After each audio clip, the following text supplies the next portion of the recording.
నమస్తే, welcome to our channel. నేను సిరి. ప్రస్తుత కాలంలో చాలా మంది మీద కేసులు నమోదవుతున్నాయి. వాళ్ళు జైలుకి వెళ్తున్నారు, ఆ తర్వాత బెయిల్ మీద కూడా బయటకు వస్తున్నారు. సో ఇదే కోవలో ఒక ప్రముఖ కొరియోగ్రాఫర్ జానీ మాస్టర్ తన పైన పోక్సో కేసు అయితే ఉంది. కాకపోతే ఇప్పుడు తన మీద కేసు ఉన్న సందర్భంగా ఒక ప్రముఖ ఛానల్లో అయితే ఒక డాన్స్ షోలో జడ్జిగా వ్యవహరిస్తున్నారు. కానీ ఇక్కడ ఆల్రెడీ ఆయన మీద పోక్సో కేసు ఉండగా ఆయనని జడ్జిగా ఎలా తీసుకున్నారు అని చెప్పేసి కొంతమంది మహిళా సంఘాలు అయితే నిరసన వ్యక్తం చేస్తున్నారు. ఇంతకీ ఏం జరిగింది అనేది మనకు వివరించడానికి మనతో పాటు ఉన్నారు ప్రముఖ సినీ క్రిటిక్ దాసరి విజ్ఞాన్ గారు. నమస్కారం సార్. జానీ మాస్టర్ మనందరికి తెలిసిందే, తన మీద తన దగ్గర ఉన్న ఒక జూనియర్ ఒక అమ్మాయి మీద లైంగిక దాడికి పాల్పడ్డాడని తన మీద పోక్సో కేసు నమోదైన విషయం మనకు అందరికీ తెలిసిందే.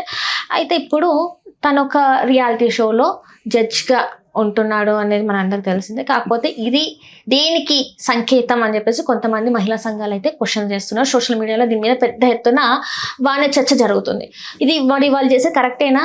ఈ టీవీ షోలో జడ్జిగా రావడం ఇది కరెక్టేనా? అసలు ఏంటి అసలు? అట్లా అనుకుంటే ఆ అమ్మాయి కూడా రియాలిటీ షోలో డాన్స్ చేస్తుంది, కానీ తను బాధితురాలు కదా.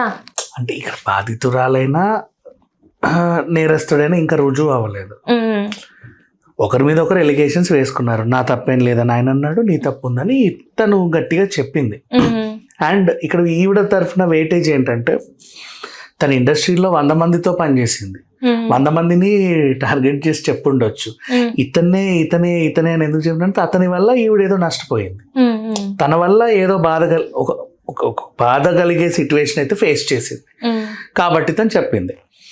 లేదు ఆవిడ అబద్ధం ఆడుతుంది అనేది ఈయన వెర్షన్. ఏ కేసులో అయినా ఎవరైనా సరే అదే చెప్తారు, మా తప్పేం లేదు అని.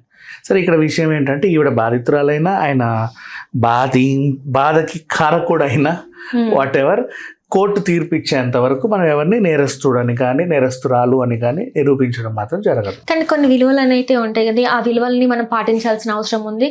దానికి తగ్గట్టు కూడా మనం బిహేవ్ చేయాలి కదా. ఎందుకంటే సరే తీర్పు రాలేదు, కానీ కొన్ని ఉంటాయి కదా, వాటిని మరి పాటించట్లేదు కదా ఇప్పుడున్న సొసైటీ. ఇప్పుడు ఇతను బయటికి రావడానికి కారణం ఎవరు అనుకుంటున్నావు నువ్వు?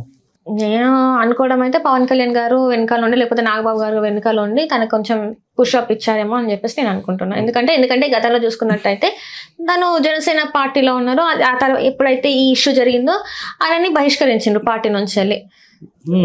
సో ఇది రీజన్ అనుకుంటున్నాను నేను. నిజానికి యాక్చువల్గా చెప్పాలంటే ఎవరికి తెలియదు ఈ సిచ్యువేషన్.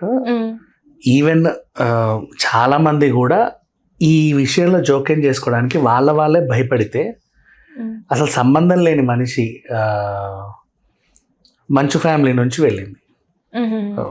ఎవరు మంచు ఫ్యామిలీ నుంచి అంటే వాళ్ళని కాదు, శివబాలాజీ ఉన్నాడు కదా మన మాలో, తను ఇనిషియేట్ తీసుకొని ఒక వన్ ఫైన్ మార్నింగ్ లేచాడు. ఏంటిది అని చూసాడు. చూస్తే తనకేంటి ఎక్కడో ఏదో అనిపించింది. ఎవరెవరో ఏదో యాంగిల్లో తీసుకెళ్తున్నారు దీన్ని. ఇక్కడ ఏం జరిగిందంటే యాక్చువల్గా ఈ అమ్మాయి తన ప్రాబ్లమ్ని వాళ్ళ పనిచేసే యూనిట్లో చెప్పగలిగింది. నన్ను పలానా మాస్టర్ అంటే బయటికి చెప్పుకోకముందు లోపల ఒక డైరెక్టర్కి చెప్పుకుంటే ఆ డైరెక్టర్ ఏం చేశాడు, ఒక టీవీ రిపోర్టర్ సీనియర్ రిపోర్టర్కి అప్పచెప్పాడు, మహిళే. ఆ మహిళ ఏం చేసింది, ఇట్లాంటివి ఏమైనా కంప్లైంట్స్ వస్తే ఇక్కడే చర్చించుకుందాం అని చెప్పి ఒక సీనియర్ యాంకర్ని దానికి అధ్యక్ష హోదాలో పెడితే ఆవిడ దగ్గర తీసుకెళ్ళింది. వాళ్ళందరూ దీన్ని ఇంకో కోణంలోకి తీసుకెళ్ళారు. సంథింగ్ అంటే ఈవిడకి హెల్ప్ చేయడానికి వాళ్ళు ట్రై చేశారు. ఇది ఒక రకంగా వెళ్తుంది. మరి అతనికి ఎవరు హెల్ప్ చేస్తున్నారు అంటే అతని వాళ్ళే. ఎందుకంటే ఫోక్సో కేసు అంత ఈజీగా ఎవరు వెళ్ళాలనుకోరు, అందరూ భయపడతారు కదా. సో ఆ విధంగా ఎందుకు వచ్చిన గొడవలే అని చెప్పి అందరూ ఉంటే ఎందుకో ఈయన ధైర్యం చేశాడు, చూద్దాంలే ఎంతవరకు వెళ్ళొద్దా అని. లాస్ట్ జైలు క్లోజింగ్ టైం అనుకుంటా, ఆ టైంలో వెళ్ళి ములాఖత్ వేసి, ములాఖత్ అయిపోయిందండి అప్పటికే ఇంకా మీరు అంటే లేదని కన్విన్స్ చేసి జైలర్ గారి దగ్గర కూర్చొని ఆయన్ని రప్పిస్తే ఆయన కూడా వచ్చి అక్కడ కూర్చొని ఇలా వణుక్కుంటా వచ్చాడు. ఏంటి ఈయన వచ్చాడేంటి అని అర్థం కావట్లేదు సిచ్యువేషన్. నేను ఎవరో వస్తారనుకున్నా, ఇంకెవరో వచ్చి ఏదో చేస్తారనుకున్నా, ఈయన వచ్చాడేంటి ఇక్కడ అంటే తను నమ్ముకున్న ఎవరి పేర్లు మనకు అక్కర్లేదు. ఇతను రావడం తనకు ఆశ్చర్యం, సర్ప్రైజ్, పెద్ద సర్ప్రైజ్ వాళ్ళకి. అదేంటి సరే ఏంటంటే ఏం కంగారు పడకు, చూద్దాం, మంచి చెడు అన్ని కోర్టులో తేలుతాయి బయట. ఎందుకంటే విషయం ఏంటంటే ఇప్పుడు శివబాలాజీ ఎందుకు వెళ్ళాడో తెలుసా? ఈయనది తప్పనో ఈయనది రైట్ అనో, ఆమెది తప్పనో ఆమెది రైట్ అనో, వాట్ ఎవర్, ఎవరిది తప్పైనా ఎవరిది రైట్ అయినా పంచాయతీ సినిమా ఇండస్ట్రీకి చెందింది. ఓకేనా? ప్రతి చిన్న విషయానికి ఏంటంటే సినిమా ఇండస్ట్రీలో యూనియన్లు పెట్టుకున్నారు. ఈ యూనియన్లు అందరూ ఏంటి, ఎంత పెద్ద సమస్య వచ్చినా వాళ్ళు అక్కడక్కడ పరిష్కరించుకోవాలి.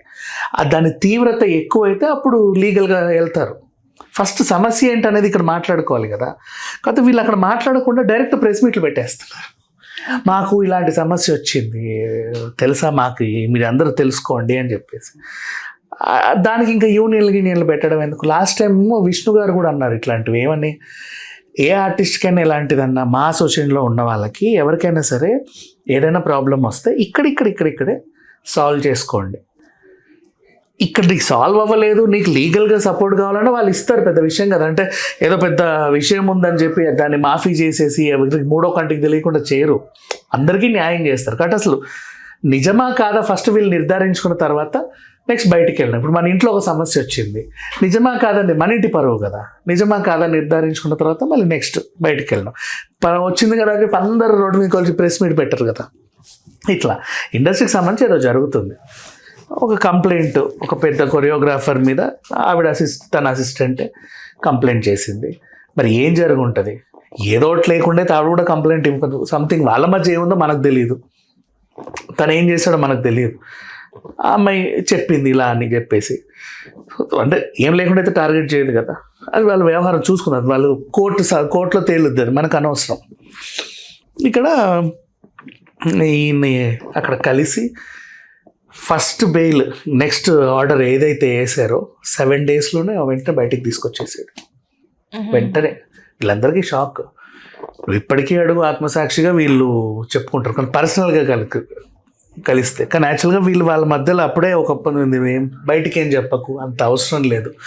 మెయిన్ ఇంటెన్షన్ ఏంటి, మన ఇండస్ట్రీలో ఏదో పెద్ద పెద్ద విషయాలు జరిగితే ప్రపంచమంతా మాట్లాడుకుంటుంటుంది కదా. ప్రజెంట్ అసలు అదేంటో ఇక్కడ తేల్చుకున్నాం, తర్వాత మళ్ళీ కోర్టులో నానుద్ది. ఎవరిది తప్పు అయితే వాళ్ళకి శిక్ష పడుద్ది, కోర్టు వేస్తుంది. కానీ దేశమంతా చర్చుకుంటున్నా మన ఇండస్ట్రీ పరువు దిగజారకూడదు. వేరే ఇండస్ట్రీ వాళ్ళు మనల్ని చులకనగా చూడొద్దు. ఇప్పుడే పాన్ ఇండియా లెవెల్కి వెళ్తున్నాం, ఆ ఇండస్ట్రీలు అన్నీ ఎట్లా అవుతాయంట అని అనకూడదు. ఆ ఇనిషియేట్ తీసుకున్నాడు శివబాలాజీ గారు. కానీ ఇప్పటికీ ఏంటంటే పోక్సో కేసు అనేది అంత చిన్న కేసు కాదు. సో ఇప్పుడు చాలా వరకు మహిళా సంఘాల వాళ్ళు ఏమంటున్నారంటే ఇంకా నిజంగానే కోర్టు నుంచి ఎట్లాంటి తీర్పు రాలేదు, కానీ ఇట్లా చూపెట్టడం అయితే కరెక్ట్ కాదు, ఇలాంటివి ఎంకరేజ్ చేయొద్దు అని చెప్పేసి వాళ్ళు మాట్లాడుతున్నారు. అది రియాలిటీ షో, అది టీవీలో టెలికాస్ట్ అయితే లేదు కానీ ఒక యాప్లో టెలికాస్ట్ అయితే అవుతుంది. దానికి సంబంధించి అది ప్రతి డాన్స్కి సంబంధించిన రియాలిటీ షోలో అప్పటి వరకు టాప్ ఫేసెస్లో ఎక్కువ పెద్ద పెద్ద సినిమాలు ఎవరు చేస్తున్నారో వాళ్ళనే తీసుకొస్తారు. అట్లాగే ఈయన కూడా చేస్తున్నాడు కదా అని చెప్పేసి ఆయన తీసుకొచ్చారు. అండ్ మొన్న రీసెంట్లీ ఎలక్షన్స్ లో కూడా వాళ్ళ ఆవిడ ఏదో గెలిచింది. అది వాళ్ళ అండర్స్టాండింగ్. అండ్ చూసే జనాలకి యాక్సెప్టెన్స్ ఉంటే చూస్తారు, లేకపోతే లేదు. ఇప్పుడు ఈ అమ్మాయి కూడా మంచి రియాలిటీ షోస్ చేస్తుంది, మొన్న బిగ్ బాస్కి వెళ్ళి వచ్చింది, తర్వాత డాన్స్ షోస్ చేస్తుంది. ఆవిడకి అభిమానులు ఉంటే ఆవిడని కూడా చూస్తారు. అలాగే ఇంక అర్థమైంది కదా. అంటే వాళ్ళ మధ్యలో ఎలిగేషన్ వచ్చింది, వీళ్ళు ఇంకా తెర మీద కనబడకూడదు అంటే ఇక అది వాళ్ళ పర్సనల్. దాని గురించి కూడా మనం మాట్లాడడానికి అర్హులం కాదు. బికాజ్ కోర్టులో ఏమైనా తీర్పు వచ్చి నిజంగా నిందితుడు అది ఇదని ఏమైనా చెప్పారనుకో, అప్పుడు వీళ్ళు ఏమైనా గొడవ చేయొచ్చు. అండ్ నెక్స్ట్ ఇంకా అసలు పూర్తి వివరాల్లోకి వెళ్తే, ఎలాగో టాపిక్ వచ్చి మాట్లాడుకున్నాం కాబట్టి, ఇప్పుడు సృష్టి అనే అమ్మాయి ఊరికే అయితే వేలెత్తి అయితే చూపదు, అది వాళ్ళు తేల్చుకుంటారు. చాలా సెన్సిటివ్ కేసెస్ని ప్రతిసారి పదే మనం మాట్లాడుకోవడం కూడా తప్పు. Thank you so much. Hello, Telugu రాజ్యం ఛానల్ చూస్తున్నారా? సామాజిక రాజకీయ జీవన చిత్రణే తెలుగు రాజ్యం. అతిశయోక్తులు అసత్యాలు ఉండవు. రాజకీయ కోణం కాదు, ప్రజా కోణమే కొలబద్ద. తెలుగు రాజ్యం వీక్షణ మీ ఉత్తమ అభిరుచికి నిదర్శనం.